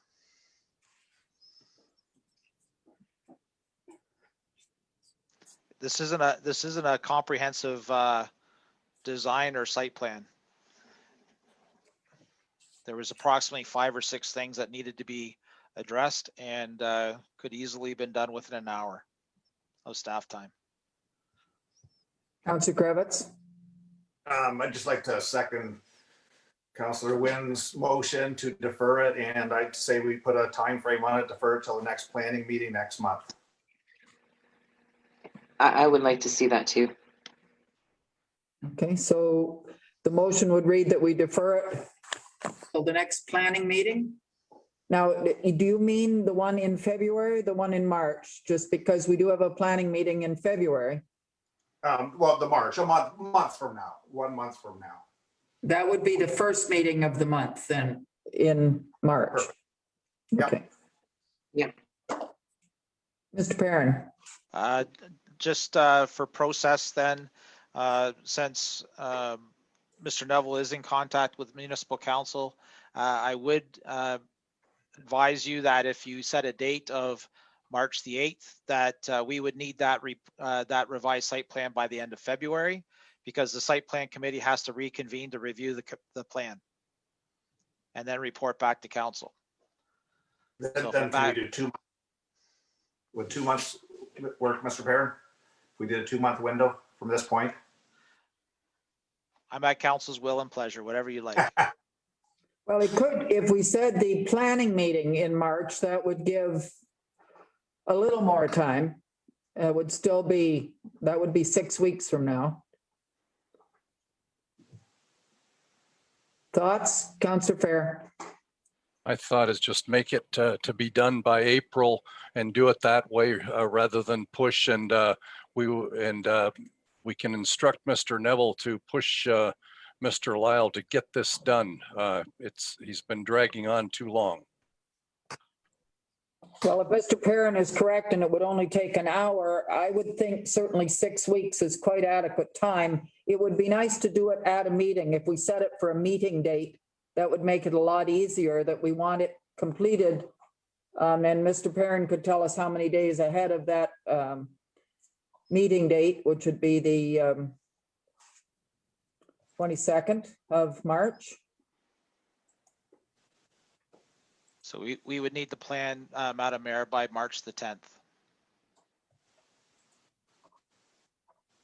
That gives him, over, 4 weeks to get this site plan in. What are your thoughts as a council? What would you like in the motion? Councillor Wynne, you made the motion. What's your preference?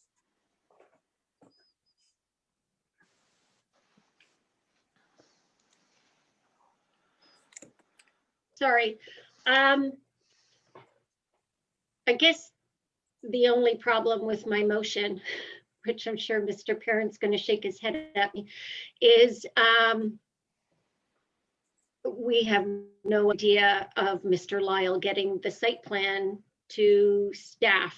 I guess that's where the wrench in this comes. Am I right? Anybody? Can I say, Mr. Krebitz?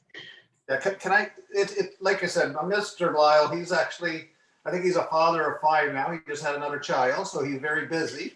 But he was going to get one of his staff members to do the revised drawing. And it can happen. So I'd just like to state the date, April 12th, and just leave it at that. That's the first meeting in April. That works fine with me then.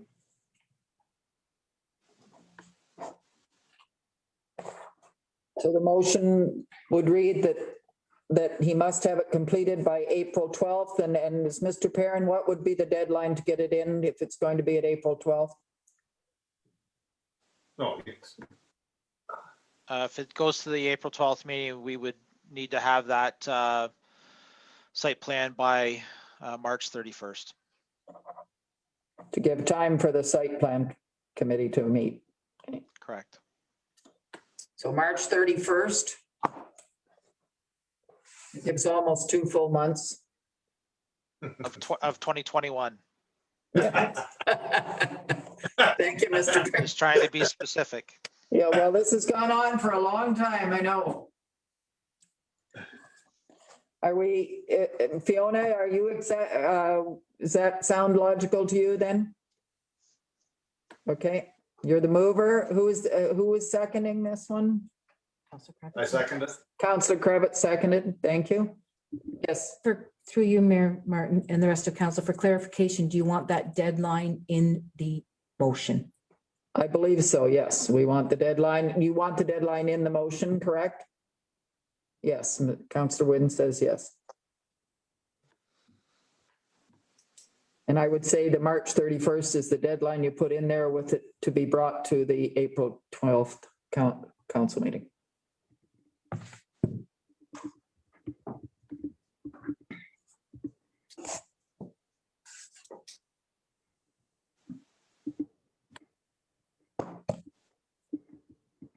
Just giving Mrs. Wilson a chance to get this written.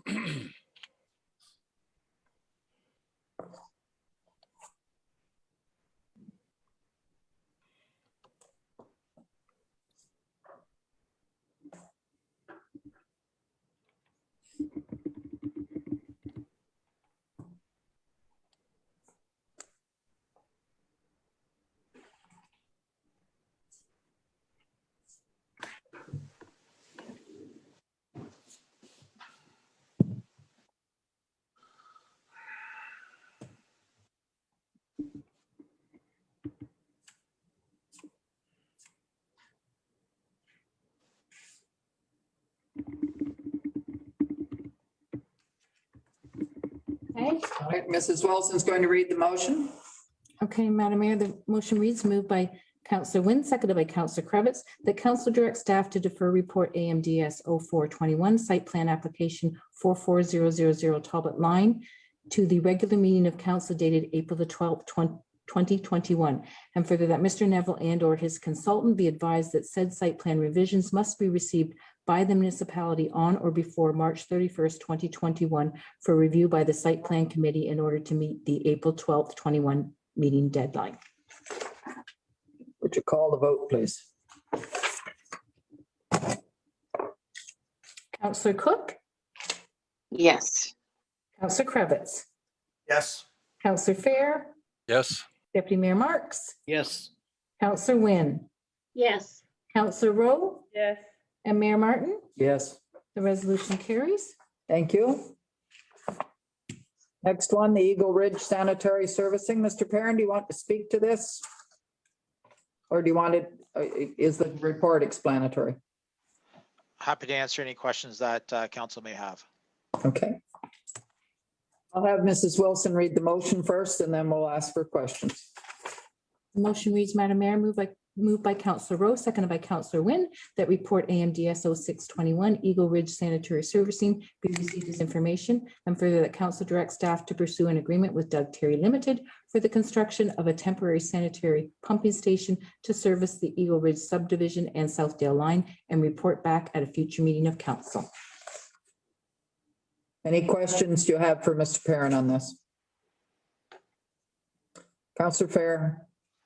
I like to, it's sort of a stopgap measure, but I'm just wondering, I think I understood correctly that this is really not going to cost us anything in central Elgin, correct? Mr. Perrin. That's correct. All the costs for engineering, design, all the approvals, as well as the construction and the decommissioning of the pumping station at the end will be borne by the developer. Any other questions? Councillor Rowe? Thank you. Madam Mayor, I just was curious, it's meant to be temporary, not knowing what the future state of that development would be. How long is temporary and what happens if it actually never happens? Mr. Perrin? Well, I can't imagine it will never happen. I would suggest that the pumping station that will be constructed will be the same as a permanent pumping station that we would put in now. It'll be a precast unit, a precast concrete unit that can be dismantled and removed. The intent is that it is temporary. It's not meant to be probably more than 5 to 7 years. There is a desire for the developer within the city of St. Thomas on the Shawside lands that they want to proceed with their application. The city actually, when the plan of subdivision was created within the city of St. Thomas on the Shawside development, and actually I'm just going to share my screen because it may be easier for discussion purposes. But when, if you can see this map that was attached to the report, so the red dot where my cursor is, that's the permanent pumping station on the Shawside development lands. That pumping station is meant to provide a servicing outlet for all of the Shawside lands as well as the Kemsley farm, and it's constructed now. When the plan of subdivision for Shawside was registered, the city of St. Thomas took a block of land which represents, and it's actually surveyed in the ownership of the city of St. Thomas for the extension of Shaw Valley Drive.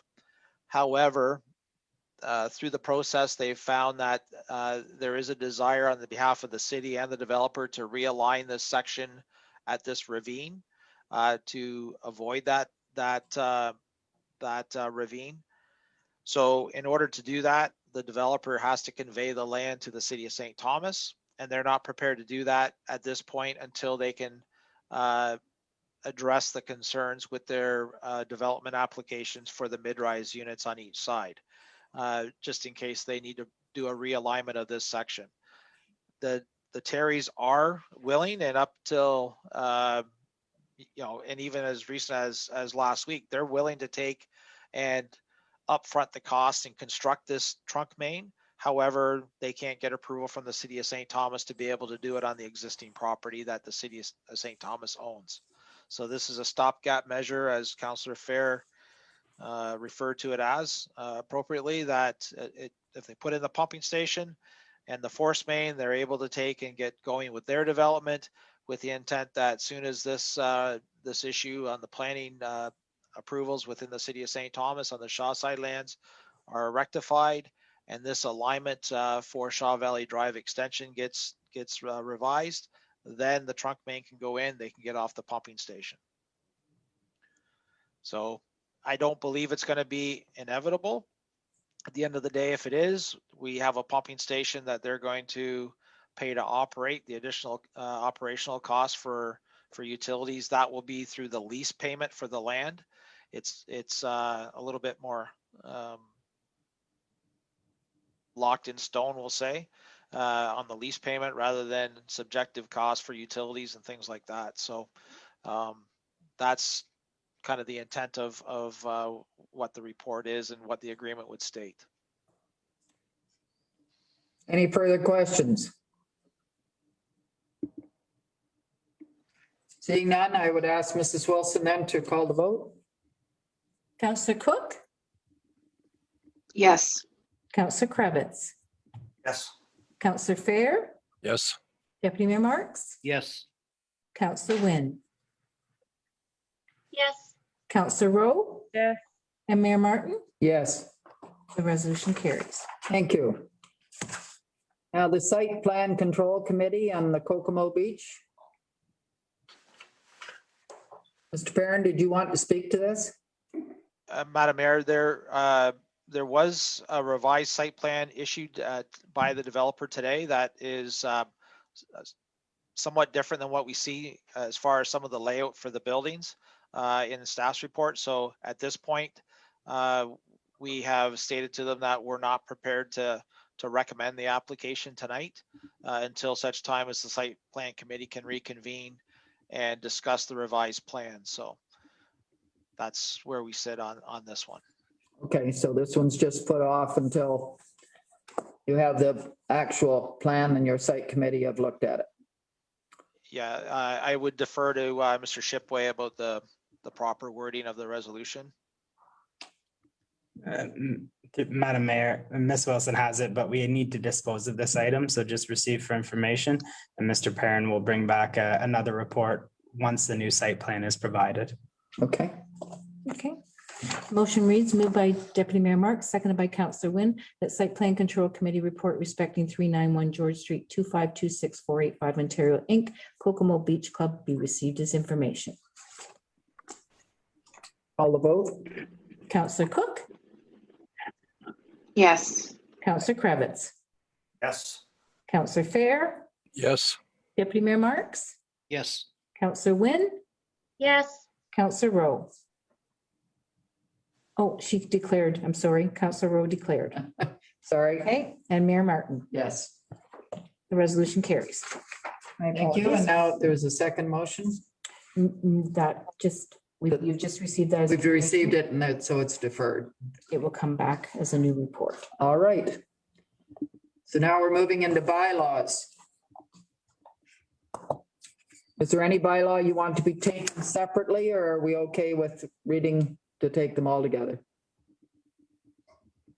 Okay, go ahead and read.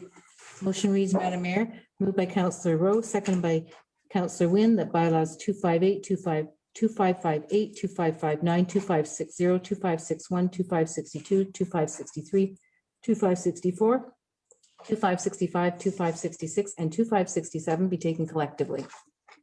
Call the vote. Counselor Cook, Yes. Counselor Krebitz, Yes.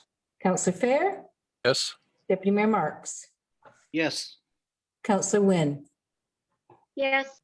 Counselor Rowe, Yes. and Mayor Martin. Yes. The resolution carries. Next motion. Next motion reads, Moved by Deputy Mayor Marks, seconded by Councillor Rowe, that bylaws 2558, 2559, 2560, 2561, 2562, 2563, 2564, 2565, 2566, and 2567 be read a first and a second time. Vote. Councillor Cook, Yes. Councillor Krebitz, Yes. Councillor Fair, Yes. Deputy Mayor Marks, Yes. Councillor Wynn, yes, Councillor Rowe, Yes. and Mayor Martin. Yes, The resolution carries. thank you. Final motion on the bylaws? So the final motion, just so council's aware, the bylaw for the drain outlet, Dell drain and the Grauberg drain are not on the third motion. That will come back after court of revision.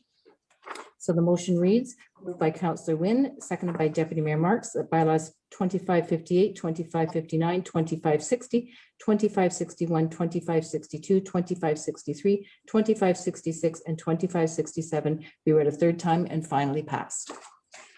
Call the vote. Councillor Cook, Yes. Councillor Krebitz, Yes. Councillor Fair, Yes. Deputy Mayor Marks, Yes. Councillor Wynn, yes, Councillor Rowe, Yes. and Mayor Martin. Yes, That resolution carries.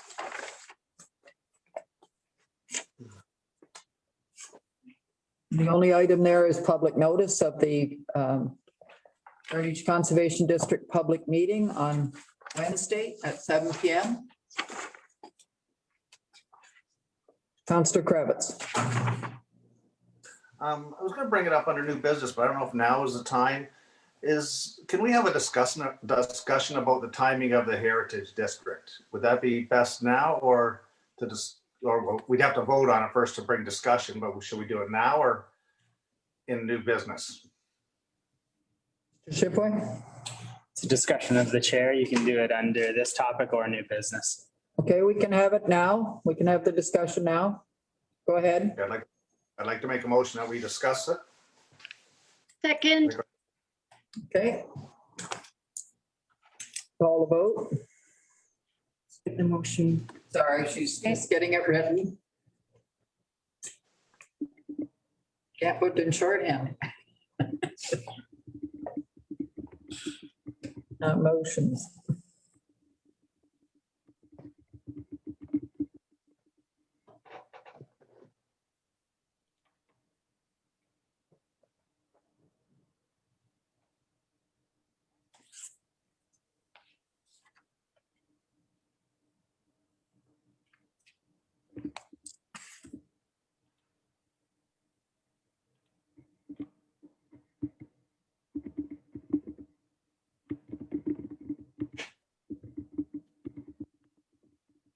Okay, I'll read the motion, Madam Mayor. Go ahead. The motion reads, moved by Councillor Krebitz, seconded by Councillor Wynn, that pursuant to section 30 of the Central Elgin Procedural Bylaw, council agrees to discuss the Port Stanley Heritage Conservation District. Call the vote. Councillor Cook, Yes. Councillor Krebitz, Yes. Councillor Fair, Yes. Deputy Mayor Marks, Yes. Councillor Wynn, yes, Councillor Rowe, Yes. and Mayor Martin. Yes. The resolution carries. Okay. I'm assuming Councillor Krebitz, you have something you'd like to say? Yes, just in regards to the issue of the Heritage Conservation District, I've had a lot of phone calls and the emails have been flowing quite red, been quite a few. There seems to be a lot of unknown about this. And I'm hoping people will actually watch this council meeting to try to get some explanation of why this Heritage Conservation District, how it came about. Originally, during the last election, the VIA and the Port Stanley Village Association, they were in contact with a lot of the councilors. And the new council, we sat down and did a strategic plan. And in our strategic plan, we noted that the Port Stanley Heritage District was an issue that some people were interested in. So as a council, we supported it and made it part of our strategic plan to actually bring it up and have some discussion about it. And after we did that, we formed a committee, which was comprised of the mayor the representative from Port Stanley, and I volunteered, being a resident from the area for my entire life, just knowing the history, like the history of some historically, like the historic club, the building the historic club until it was burnt down. And then there was the Loney building, which was the CIBC Bank in Port Stanley for years. And then there was the Loney Hotel, which was Kitty Corner, which later became the Clifton Hotel, which also burned down. I'm getting sidetracked here. The Heritage Committee, you know, it's comprised of the BIA, the Port Stanley Village Association sits on the committee. There's council and there's staff. And rather than reinvent the wheel, we decided to bring up the study from 2012, and that was our starting point. We started to discuss areas such as Main Street, Colburn. We added Colburn, then we added Bridge Street, and then we added Lawrence Street. And by the time we added all the streets, we had a spider web effect. It looked like a spider web we were creating. So we started to just block off areas and include a lot of the other streets like the Bessies, the Mods, the Orchards, the Jamesons, which all have character of Port Stanley. The character of Port Stanley, we're trying to conserve the image. We still have a lot of it there. There's like the Kettle Creek Inn, you get the Telegraph House, the Windjammer. There's a lot of character. The 1-2 rise buildings in the Mod Bessie Street. We're trying to promote character, to conserve the character. Where this stems back to is the Prespa building. That's people well know of. It was pursued and they got their wish. The 5-story elephant is going to be built, and it was the province that actually followed provincial policy. We had no teeth in it. The heritage conservation is something that we could have had some say on what it's going to look like. Now there's going to be a 5-story building on William Street, 3 feet off the street. It's something that I was never a fan of, and I'll openly admit that. But this heritage district, it was to conserve the character. The heritage area are recommendations, they're not rules. If you want to put a pink roof on your house, you put a pink roof on your house. They're recommendations that, you know, we have to adhere by provincial policy when we're doing building. And just at this time, it's hard to get the message across to the general public.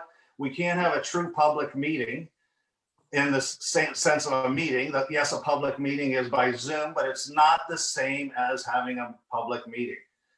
And I would like to perhaps move that we defer or even cancel the Heritage District in the meeting coming up on Wednesday. I don't know if we could have some discussion on what other people feel. I think this got out of hand. We don't have enough public input. We can't address the public in a decent way. So I don't think it's something we should be pursuing at this point. And to have the meeting on Wednesday, we're just going to, you know, make a lot of people a lot more irate than they already are. You know, we made it perhaps we made it too big of an area. I'll just leave it at that for discussion.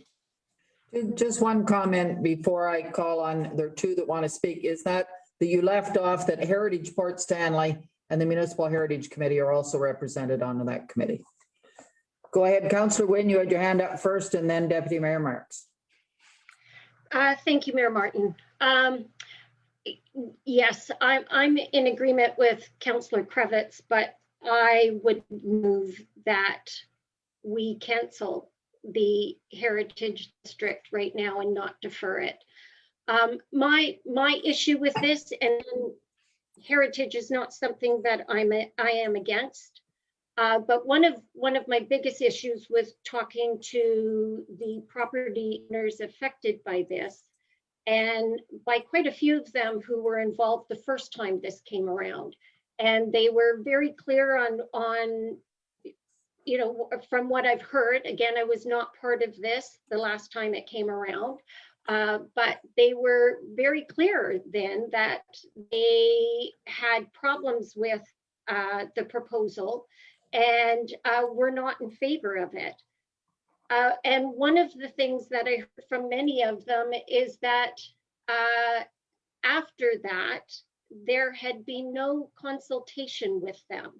There was nobody in contact with them from our heritage committee to say, what were your issues? What are your fears about council passing something like this? And none of that happened. Again, with this coming up now, and when this was originally being looked at, COVID hadn't been a problem at that time, but with it coming in, I know there's been other public meetings that we've had because we've had things that we've had to move on. I do not see this heritage district as being something that needs to be dealt with during these times at all. If these property owners, who are the ones who are affected, this isn't the whole municipality, this is a certain group of people, and they are really feeling that they are not being heard, and in particular because the financial investment is theirs, not anybody else's, but theirs. And I think that's one of the things they're really feeling, that they're not being heard, is that their properties are at someone else's disposal right now. I just can't in good conscience support this when I know that there are so many people, even people not within the Heritage District, who aren't for this because of how it's come about. So I am willing to go beyond deferring and saying that this at right now at this time is not worth looking at. Thank you. Just one comment, that at the last, when we looked at this back in the past, in 2013, et cetera, at the public meeting, people did submit concerns, what their concerns were with it. And we asked the consultants, we said, these are the concerns. We want you to change them. We want you to address these concerns. And they have. And they have changed many things. It's much less restrictive, et cetera. And that's the whole point of the public meeting, is to give people, to let them know what the restrictions are now and what they aren't, and what they are no longer what they were at all. It's changed greatly from the original one. In some areas, it's strictly guidelines, which means it's not even enforceable. They can do what they want.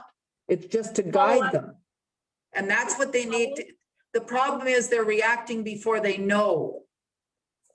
And I think they should have heard the information before they react. That's all. I don't care. I mean, if the people don't want it, that's fine with me. I mean, we did it because the citizens of Port Stanley did approach the previous council and ask to have this brought up again. Deputy Mayor, and again, yeah, I'm sorry. Can Go I ahead. just follow up? Sorry, and I appreciate your remarks, Mayor Martin. I'm just saying that, you know, even if the new consultant's report has put changes in it, from those that I've spoken to, they still don't feel that their concerns are being met. One of the other issues is that in this time, like, this is affecting people who aren't even in these properties right now. This affects people who, seniors who aren't savvy to this type of technology, so having a hard time getting that information.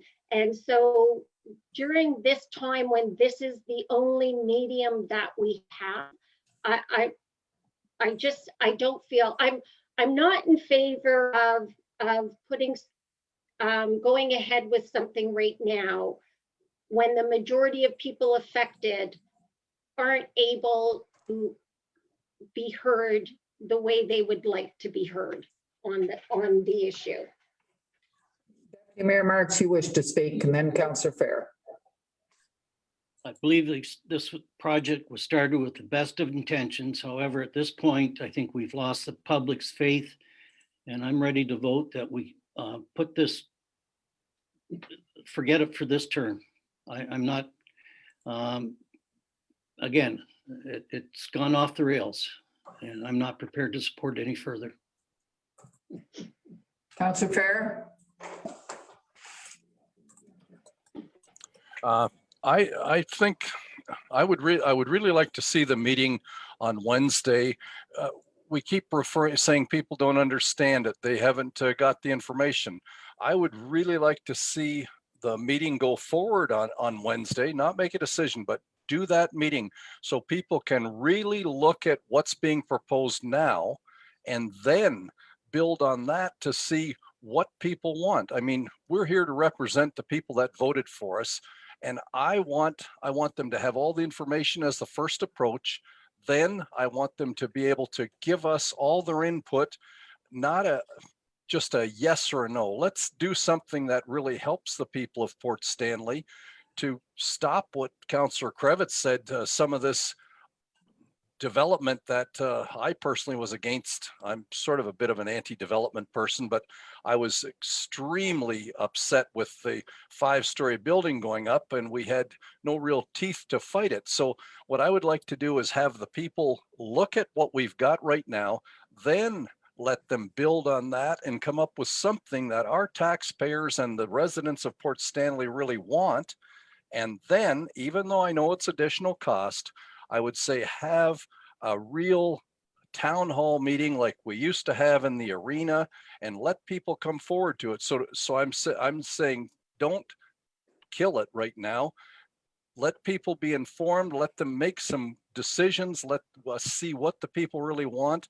And then once we're out of these COVID restrictions, let's really have a face-to-face meeting and give all of our people that voted for us a chance to really voice what they want, rather than have it sort of, well, it wasn't blindsided, but somewhat, so that they really know what's going on, have clear information, and we get direction from the people that are affected.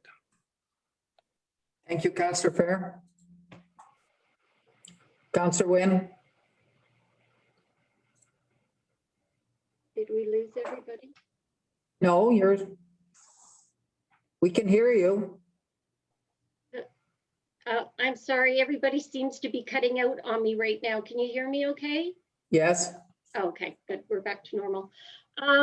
First, since PRESPA has come up a couple times, did we not have a bylaw in place to deal with that?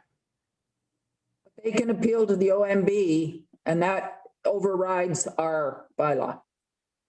But was there not an issue that about, so for PRESPA to move forward, that under our own bylaws, should that not have taken care of the PRESPA development? I'm not clear what you're saying, Councillor Wynn, sorry. PRESPA development, it went to the OMB, but the decision was made because of an issue that we didn't get to them in time. Was that not the issue with PRESPA's development and not? No. Well, actually, they were proposing a 9-story building and we did not agree with that. We were not going to approve of that. They asked us to not actually pass a thing to forbid it. They asked us to give them more time to go and find support in the community for a different plan. But instead, they found out the OMB was going to be changing to the LPAT. So they went ahead and filed to the OMB and never came back to the municipality with a new plan. And that was where the issue occurred. Thank you. Thank you for that. So that was a technicality that let that go and allowed that to happen.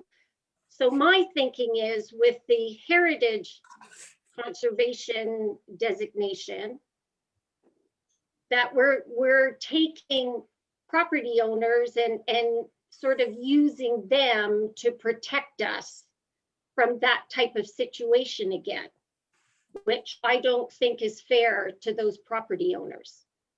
I guess that's my biggest thing with it. And if that's the reason we want to do this, or if that's a reason that has twice come up now in this discussion, I again don't think that's fair to the property owners in that area. I feel we're using them for something that we could maybe take care of in another way. So again, that's I just can't justify that to these property owners when I speak with them. Councillor Kravitz, you wish to speak? Yeah, the issue with the Prespa building, we did not have any control at all in as far as what the streetscape would look like in our municipality.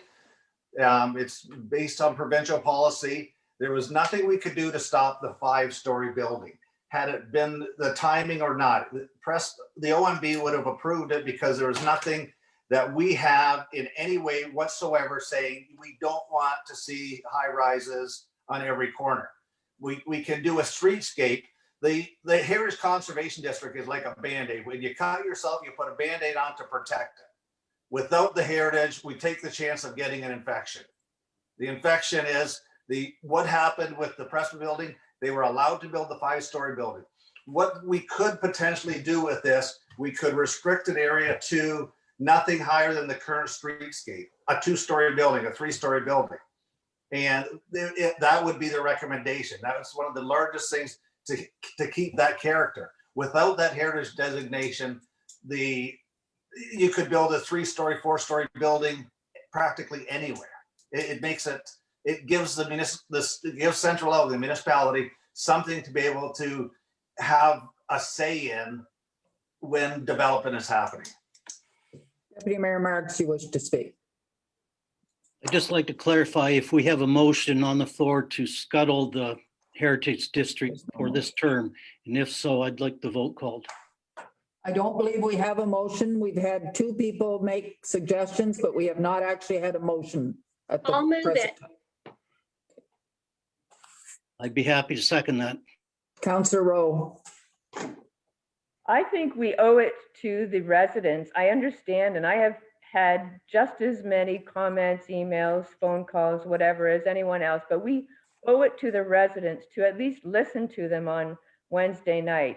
We understand most of their concerns, but I really believe that we need to make sure that everybody has the same information. What Councillor Kravitz was explaining about the urban design or the streetscapes and those things, people are under the assumption that there are other ways to manage some of these things that actually have teeth. And I haven't seen that yet. So if through some of these discussions and through some of the ideas that the residents might have, we should be able to put some of those things together. Whether it ends up in the Heritage Conservation District concept or not, we need to have the open house on Wednesday. That would be step number 1. And as Councillor Fair had talked about earlier, step number 2 would then be, when we can, post-COVID, we can have focus groups. We can sit down with different groups and figure out what the information is that they're looking for. What can we do? What can't we do? What should we do? What shouldn't we do? We have probably approached this completely backwards, and I will admit that, but as a council, we sat and we put together that strategic plan. So to throw it out the window sort of mid-term, maybe it's because of COVID and it's, put the wrinkle in it.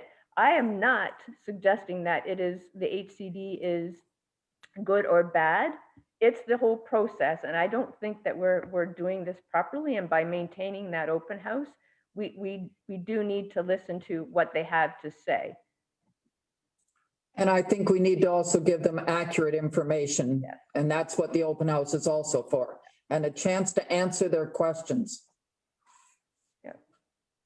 There has been a motion, Councillor Wynne moved that we cancel it totally. And did Deputy Mayor Marks, did you second that? Other way around. I'm certainly willing to do that, yes. And I'm willing to abide by the decision, but I think it's time to make a decision. Okay. Any further comments from anyone? I just had one further.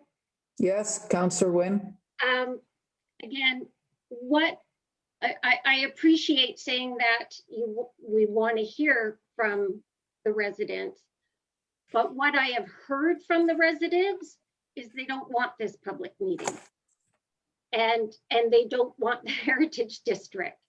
And so this is what I failed to see, that by having the meeting, we're we're just going to hear more of that, because that is what I've heard from every resident who has contacted me.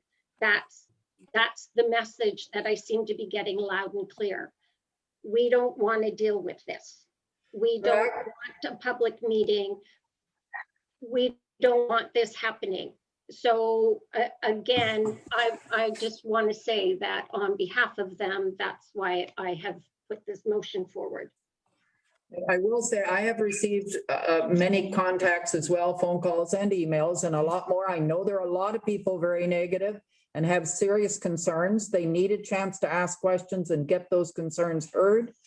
But there have also been several people who've been in favor, and once I talked with them some and explained it a little better, they had misunderstood what we were doing. And so it isn't everyone. I know the vast majority are still saying they're opposed to it, but I think this public meeting will give them a chance to hear the correct information. Everybody needs to hear the correct information. A lot of them are basing it on assumptions from the previous plan, which are not in this plan at all. And it's important that they hear that. So anyway, we have a motion. Mr. Councillor Fair, you wanted to speak, and then we'll call the motion. Yes, I'd like to speak as well, please. All right, Karen, yes, we'll have you and Councillor Fair. Councillor Fair, go ahead. I would just like to say that I talked with a number of people, not maybe as many of you did, but there was a feeling they want to preserve Port Stanley in some sort of a quaint village type way. They just don't want to be stomped on. And the feeling right now, because of disinformation, a poor approach that we may have done or may not have done, but they feel that they've been not heard. They haven't been in the loop. And I think we should go on with this and really find out what they give them proper information, and then defer and allow them to come up with ideas that they want. Let's let them drive it. And so I do not like the idea of just stopping everything in midstream. I think we should allow the proper platform and allow the people in Port Stanley who are affected, let them come forward with recommendations and proper discussion, and a town hall once we're out of this electronic meeting program. Thank you, Councillor Cook. Thank you.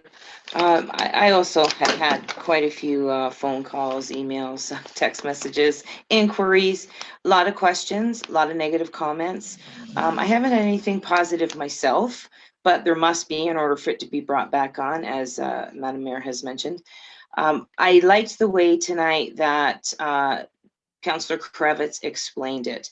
If there was some sort of information laid out that way, saying exactly how it was put, because I think that really puts it in perspective, because I think the business owners, from what I understand, might be feeling like they're being told what they can do, what they can't do. And of course, as you had said, Madam Mayor, the lack of understanding. So if it's presented in some sort of format like that, I think that would definitely be beneficial for everybody. I mean, Port Stanley residents are reaching out. So I think it would be nice to have that. If that were put together for Wednesday night, I would absolutely support that going forward so that they could all know what it's all about. If not, maybe put it off in the future, because right now we're all being told what we can do, what we can't do, when we can do things, and maybe it's an extension of that too. And we certainly, thank you, Councillor Cook. And certainly, as Mr. Fair said, we can have, this doesn't have to be a deciding meeting. This can be just an information meeting and a chance to give the citizens a chance to be heard and to ask the questions so that they get clear answers to exactly what is and isn't allowed. Anyway, there is a motion before that has been made, so I'll ask Mrs. Wilson to read the motion and we'll vote. Okay, Madam Mayor, I based it on the comments from Councillor Wynne and Deputy Mayor Marks. So again, if there's any changes, you can let me know. So the motion reads, moved by Councillor Wynne, seconded by Deputy Mayor Marks, that the Council of the Corporation of the Municipality of Central Elgin direct staff to issue notice of cancellation for the Port Stanley Heritage Conservation District public meeting scheduled for February the 10th, 2021. And further, that the Council of the Corporation of the Municipality of Central Elgin abandon and cancel the consideration and potential establishment of a Port Stanley Heritage Conservation District pursuant to the Ontario Heritage Act for the remainder of the 2018 to 2022 term of council. Councillor Wynn and Deputy Mayor Marks, is that the gist basically of what you wanted? Yes. All right, thank you. Would you call the vote, Diane? Councillor Cook, Oh, yeah. No, not the 2022. Councillor Krebitz, Yes. Councillor Fair, No. Deputy Mayor Marks, You're muted, Deputy Mayor Marks. Sorry, yes. Councillor Wynn, Yes. Councillor Rowe, You're muted, Councillor Rowe. Sorry, no. Mayor Martin. No. It's 4-3 defeated. 4-3 defeated. So do we need any other motion, Mr. Shipway, or do we just proceed? Or do we want to have, like Councillor Fair suggested, that we have the meeting, we get the information out to people, they ask their questions, but we defer anything until COVID is over, any further decisions or? To you, Madam Mayor, that's completely up to council how you'd like to proceed. Okay. Councillor Fair. If we need a motion, I would support the motion the way you just worded it. Councillor, To you, Madam Mayor, no motions are required. As of right now, the meeting's gonna go ahead as scheduled. Unless council passes something to the alternative, the meeting will be Wednesday night. right, and then after that meeting, it's certainly anyway, any recommendations from that will come back to council. At that point, we can say, you know, we want to defer it. Any decisions until a full public townhouse style of meeting can be held. And that we also want to encourage anyone to get more information in the meantime as well, but. Okay, so because the other was defeated, it will be going ahead Wednesday night as a public meeting to inform the people and to give a chance for them to be heard. Okay, no resolutions. Any other new business?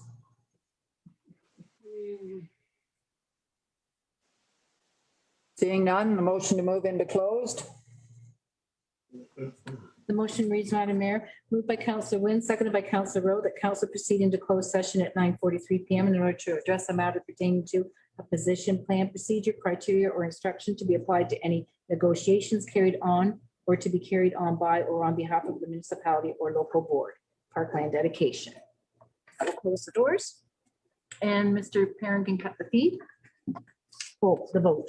Yeah, we'll do the vote first. Sorry. And then Mr. Perrin can cut the live and Councillor Rowe can exit the meeting. Councillor Cook, Yes. Councillor Krebitz, Yes. Councillor Fair, Yes. Deputy Mayor Marks, Yes. Councillor Wynn, Yes. Councillor Rowe, Yes. Declared. Okay. and then Mayor Martin. Yes. Motion carries, and then she'll just cut her